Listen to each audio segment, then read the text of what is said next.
Je vous le disais, on va tenter ce soir de prendre un peu de hauteur pour comprendre, au-delà des grèves, du quotidien, au-delà du budget en discussion à l'Assemblée, au-delà des postures des uns et des autres, on va tenter de comprendre quelles sont les grandes lignes de force de l'économie mondiale qui semblent plus que jamais ballotter les peuples et donc aussi leurs dirigeants. Bonsoir Jean-Hervé Lorenzi, bonsoir. Patron du Cercle des économistes. Vous avez choisi ce plateau pour parler de votre livre qui va sortir la semaine prochaine. Je vous en remercie. Un monde de violence, l'économie mondiale de 2015 à 2030, c'est aux éditions Erol, une somme coécrite avec Michael Beribi. C'est inquiétant, hein, à vous lire, les forces en présence, si l'on y prend garde, pourraient bien nous conduire à la guerre. Non, enfin, disons d'abord, l'histoire humaine est une histoire, non pas uniquement tragique, mais l'histoire humaine est toujours très difficile.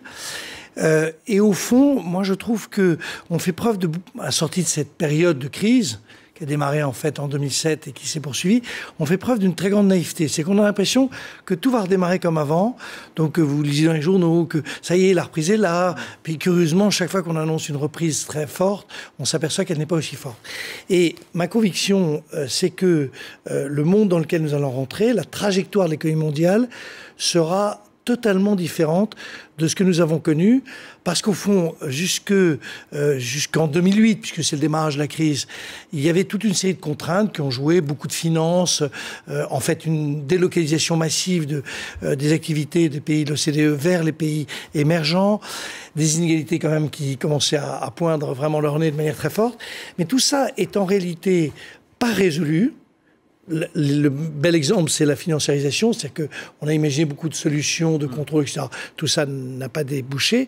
Et sont venues se rajouter 3 autres contraintes nouvelles, dont la principale est celle du vieillissement de la population, qui est majeure. Dans un pays comme le nôtre, on le voit bien, les problèmes clés, c'est les problèmes du travail des seniors, c'est le problème des retraites, c'est le problème de la santé et le coût que ça représente, c'est le problème de l'investissement, alors que dans les sociétés vieillissantes, on a moins envie d'investir parce que c'est histoire humaine. Et tout ça fera une croissance de l'économie mondiale qui sera moins forte que précédemment, donc un ralentissement de l'économie mondiale.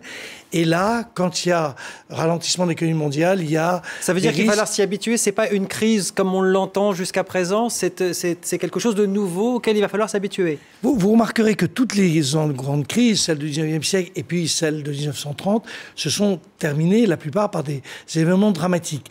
Là, en réalité, on va rentrer dans un monde totalement nouveau qui, je l'espère, ne sera pas conflictuel, dramatique, horrible, mais qui sera sûrement un ralentissement très fort de la croissance.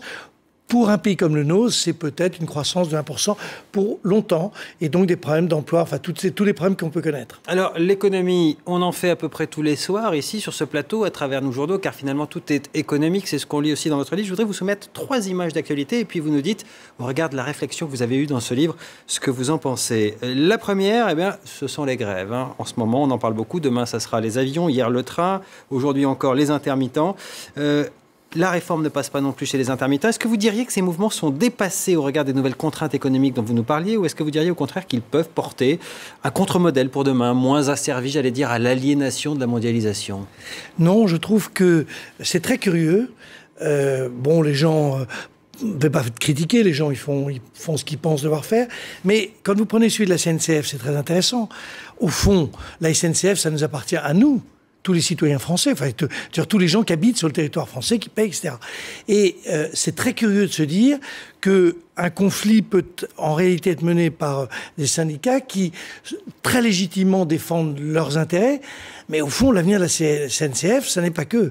Et on voit bien que les conflits qui ont lieu, y compris ceux qui vont avoir lieu, ou qui en réalité auront moins lieu dans le contrôle aérien, sont d'une certaine manière dépassés parce qu'ils donnent à des communautés limitées, les salariés de la SNCF ou les salariés du contrôle aérien ne sont qu'une petite partie des salariés, un rôle qui ne peut pas jouer seul.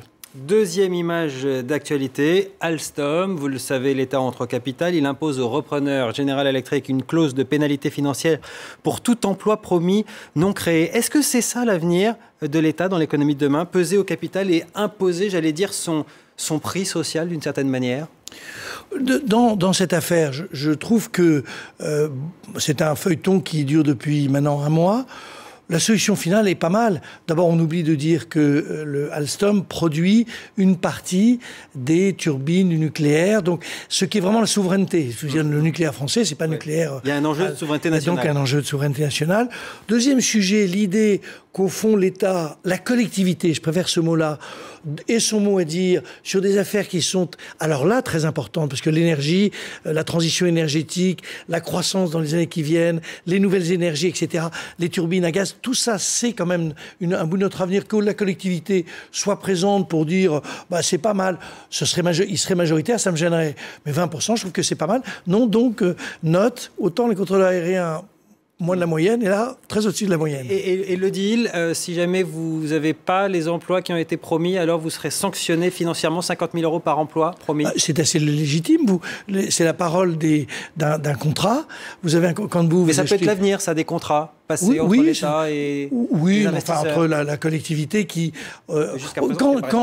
Quand, je ne sais pas moi, quand une entreprise X ou Y bénéficie de la formation des gens qui y travaillent, bénéficie des autoroutes qui conduisent, tout ça, c'est la collectivité qui le paye. Donc, il y a un contrat. Ce contrat doit être respecté. Je trouve que c'est plutôt pas mal. Je trouve franchement que M. Immelt, qui est le patron de General Electric, a été habile, intelligent. Tout le monde a été assez malin dans cette affaire. Troisième image d'actualité. Aujourd'hui, à l'Assemblée est arrivé le fameux texte sur le budget rectificatif pour 2014. Alors, il met en œuvre le fameux pacte de responsabilité. On a entendu beaucoup de choses. Je vais juste reprendre les propos aujourd'hui de la rapporteure du budget socialiste, Valérie Rabault. Elle dit que ce plan d'économie aurait un impact négatif sur la croissance de 0,7% par an. Alors ça parle à l'économiste que vous êtes. Ce qu'on va retenir, c'est le chiffre à la fin. Ça entraînerait la suppression de 250 000 emplois à l'horizon 2017. Qu'est-ce que vous en pensez de tout ça ? Le chiffre, bon, j'en sais rien. C'est un chiffre qui sort du ministère des Finances. Je veux dire, le ministère des Finances est composé d'économistes qui se trompent tout autant les uns que les autres. Mais si venant vous voulez, de la part d'un économiste, on vous croit. Voilà. Mais il n'empêche que c'est une évidence. Là aussi, dans notre pays, on a toujours de mal à admettre des évidences. Vous réduisez les dépenses, et les dépenses, c'est les emplois.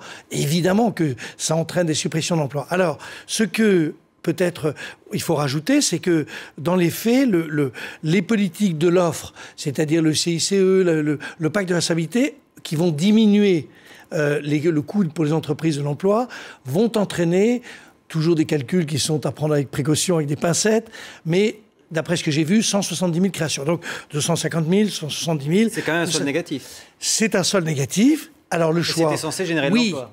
Sauf, il faut voir, ça c'est pour les 2 premières années, quel est le problème auquel est confronté le gouvernement ? Tout gouvernement, de droite comme de gauche.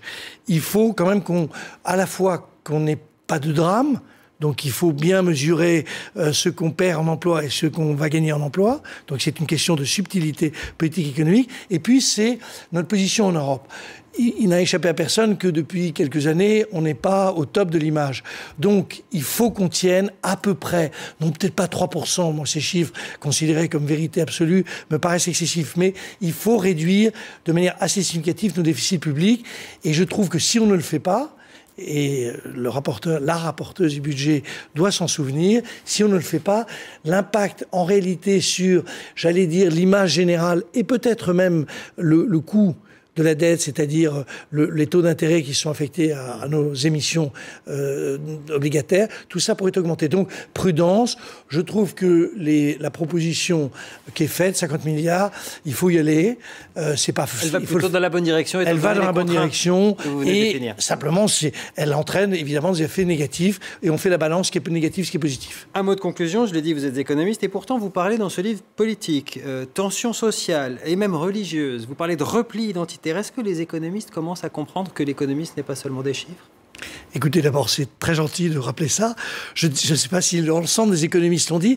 Il ne vous a pas échappé qu'il y a quelques jours, il y a quelques semaines, un autre économiste a eu un succès que je n'aurais jamais, mais un succès exceptionnel, qui est Thomas Piketty, tout simplement parce que lui aussi sortait du carcan des économistes très formalisateurs et disait, il y a des inégalités. Alors après, on peut être d'accord, pas d'accord, mais l'économie, c'est une science sociale, c'est destiné à éclairer des choix qui sont des choix politique. D'ailleurs, on appelle ça soit sciences économiques, soit économie politique. Moi, je préfère économie politique. Merci Jean-Hervé Lorenzi, on vous souhaite un grand succès pour ce livre fort éclairant sur ce qui nous attend dans l'économie mondiale, un monde de violence, même si le titre n'est pas très aguichant, l'économie mondiale de 2015 à 2030, c'est aux éditions Erol. Merci à vous d'être venu en parler pour la première fois sur ce plateau, il sera en librairie à partir de la semaine prochaine.